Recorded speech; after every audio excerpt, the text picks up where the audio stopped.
안녕하세요, 여러분. 오늘 한문 수업을 시작해 볼까요? 오늘 이 시간에는 한자가 어떻게 변화 발전했는지 한자 모양의 변청 과정에 대해 알아보도록 하겠습니다. 우선 학습 목표를 확인해 볼까요? 오늘의 학습 목표는 한자의 변청 과정을 알고 한자 문화권에 대해 설명할 수 있어야 하겠습니다. 그리고 오늘 학습할 세 가지 학습 내용을 한번 확인해 보겠습니다.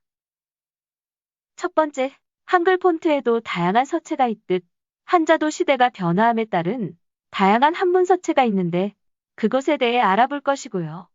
한자의 역사가 오래된 만큼 역사적 흐름에 따른 한자 모양의 변청 과정과 중국, 일본, 한국에서 쓰는 한자 모양을 통한 한자 문화권에 대한 학습을 해보도록 하겠습니다.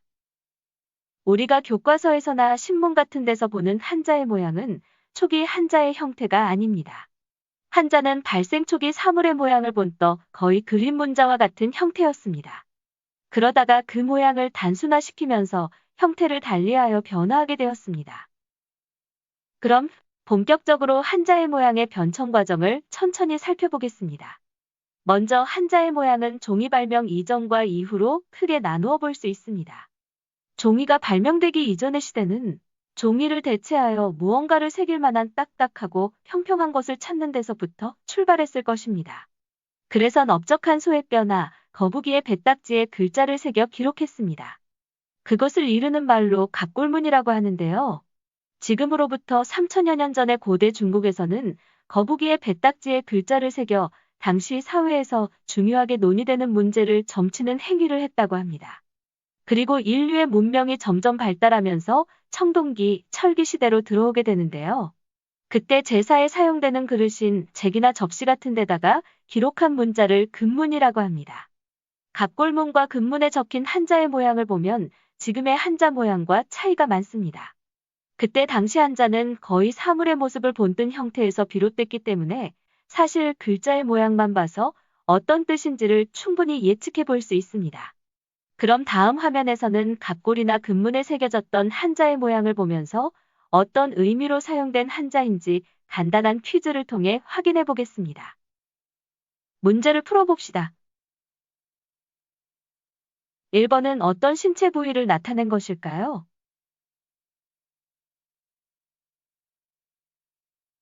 첫 번째 모양은 하트 모양과 흡사한데요. 이것은 바로 심장을 본뜬 한자의 형태입니다.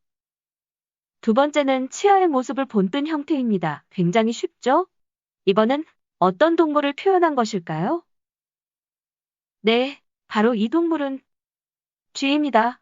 쥐의 큰 귀와 꼬리를 나름 디테일하게 잘 표현한 것 같아요. 세 번째로는 어떤 행위를 표현한 것일까요? 이것은 조금 적나라하지만 사람의 배설 활동과 관련된 행위인데요. 왼쪽 것은 대변, 오른쪽은 소변임을 알 수 있겠죠? 이렇듯 갑골과 금문에 쓰였던 고대 문자들은 대체적으로 사물의 모습을 본뜬 것이 많기 때문에 쉽게 유추가 가능한 대신에 이것을 기록 문자로 사용하기에는 복잡하고 획기만한 서체로서는 적합하지 못한 단점이 있었을 것입니다.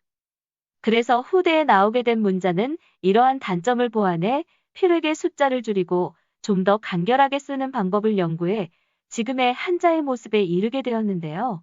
다음 슬라이드를 보면서 한자 서체의 변청 과정을 알아보도록 하겠습니다. 자, 지금부터는 종이 발명 이후의 시대입니다. 이제 인류의 문명이 발달하여 종이와 붓을 이용해 문자를 기록할 수 있는 단계에 이르렀는데요.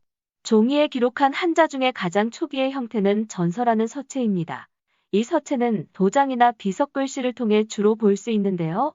글자의 획이 아직까지는 많고 그림 문자와 비슷한 형태이며 좌우대칭의 형태를 이루고 있는 것이 특징입니다. 이 전서체가 중국 진나라 당시에 사용된 문자입니다.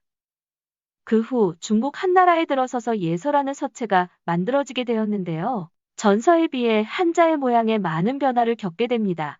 70% 이상 모양이 바뀌었는데요.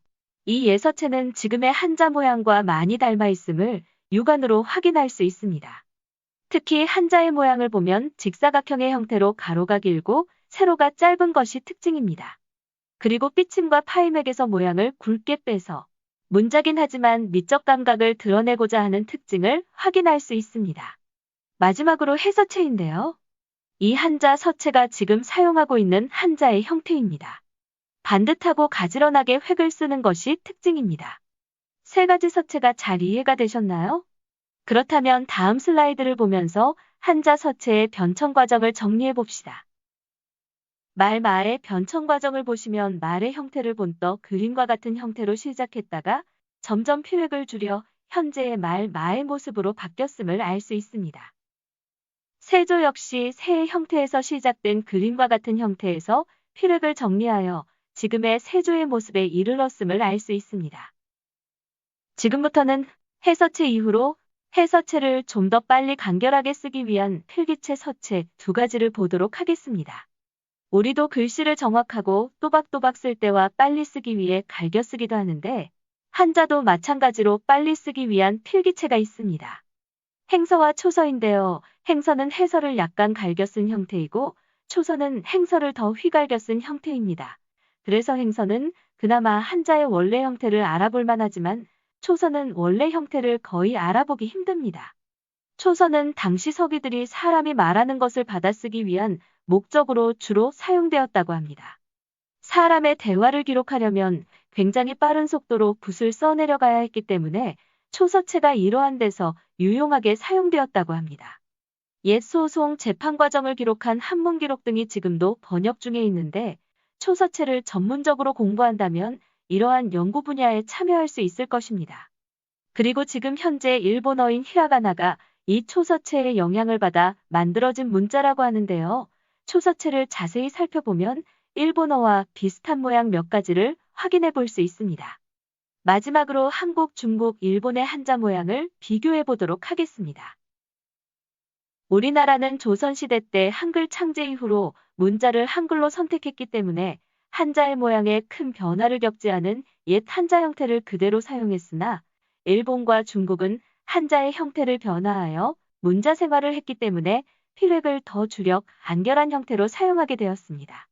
그래도 한국과 중국, 일본은 공통적으로 한자를 사용하여 문자 생활을 한 나라들이기 때문에 한자가 이 나라들의 연결고리가 되는 역할을 하고 한자를 기반으로 하는 문화나 생활 풍습이 비슷한 특징을 가지고 있습니다.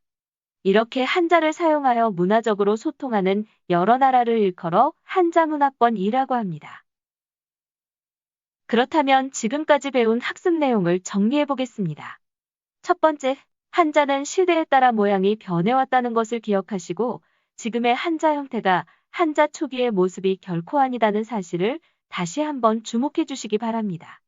두 번째로는 종이 발명 이전 시대와 이후 시대의 글자의 모습이 많이 다르며 한자를 더 빨리 간결하게 쓰기 위한 한자 필기체 서체도 있다는 것을 기억해 주시기 바랍니다. 마지막으로 한자를 사용하여 문화적으로 소통하는 여러 나라를 일컬어 한자 문화권이라고 한다는 것도 기억하시기 바랍니다. 마지막으로 문제를 통해 오늘 학습 내용을 정리해 보겠습니다. 첫 번째 아래에서 설명하고 있는 것은 무엇일까요? 네, 정답은 갑골문입니다. 두 번째로 다음에서 설명하는 것은? 네, 정답은 한자 문화권입니다. 매우 쉽죠? 이상으로 오늘 수업을 마치도록 하겠습니다. 오늘 학습한 내용을 잘 기억하시고 다음 시간에 새로운 주제로 한문에 대한 기초를 계속 쌓아가시길 바랍니다. 수고하셨습니다.